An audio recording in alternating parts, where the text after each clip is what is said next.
Երևանի մամուլի ակումբի նախագահ Բորիս Նավասարդյանը համաձայն չէ լրագրողներ առանց սահմանների միջազգային կազմակերպության գնահատականի հետ, ըստ որի Հայաստանը 2015 թվականին 4 հորիզոնականով բարելավել է իր դիրքերը մամուլի ազատության ոլորտում։ Հայկական լրատվամիջոցները մշտապես տեսադաշտում պահող Նավասարդյանը վստահ է, դա ոչ թե Հայաստանում դրական, այլ աշխարհում եղած բացասական միտումների արդյունք է։ Լրագրողներ առանց սահմանների կազմակերպությունը հետընթաց է արձանագրել նույնիսկ Եվրամիության անդամ մի շարք երկրներում, ինչպես օրինակ Իտալիայում, Հունաստանում, Հունգարիայում եւ Լեհաստանում։ Դրանք բավականին տագնապալի երևույթներ են, որտեղ դրանք նաեւ արդարացնում են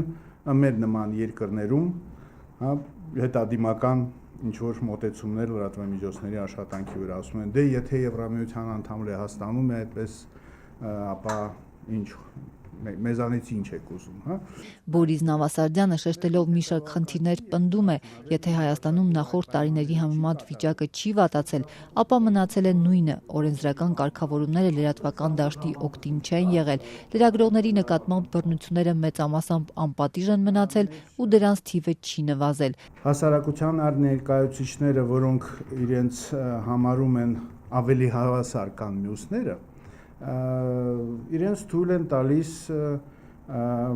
շատ ավելի կոպիտ եւ արհամարհական վերաբերմունք լրատվամիջոցների նկատմամբ, քան մինչեւ այդ էր։ Բորիս Նավասարդյանը մատնանշում է անցած տարի հունիսին Բաղրամյան պողոտայում էլեկտրաէներգիայի թանկացման դեմ տեղի ունեցած բողոքի ակցիաները, երբ ոստիկանները ուժ գործադրեցին ոչ միայն ցուցարարների, այլև 14 լրագրողի եւ օպերատորի նկատմամբ։ Խոչընդոտեցին տարբեր լրատվամիջոցների ավելի քան 20 ներկայացուցչի մասնագիտական գործունեությունը, ընդཐུպ ոստիկանություն բերման ենթարկվեցին, ջարդվեցին նրանց նկարանող սարքերը, առգրավվեցին հիշողության քարտերը, անհետացան տեսագրություններն ու լուսանկարները։ Հետագա հետաքննությունը այդ միջադեպերի ցույց է տալիս, որ չկա որևէ կամք մինչև վերջ այդ միջադեպերը հետաքննելու եւ պատժելու մեղավորներին։ Դա էլ ակնհայտ խնդիր է, որը կար նաև մինչև 2015 թվականը, բայց այդպիսի լկտի ձևով արհամարհեր լրագրողների իրավունքները, ինչպես դա եղել է հունիսի 23-ի դեպքերի շրջանակներում, դա նույնիսկ մեզ համար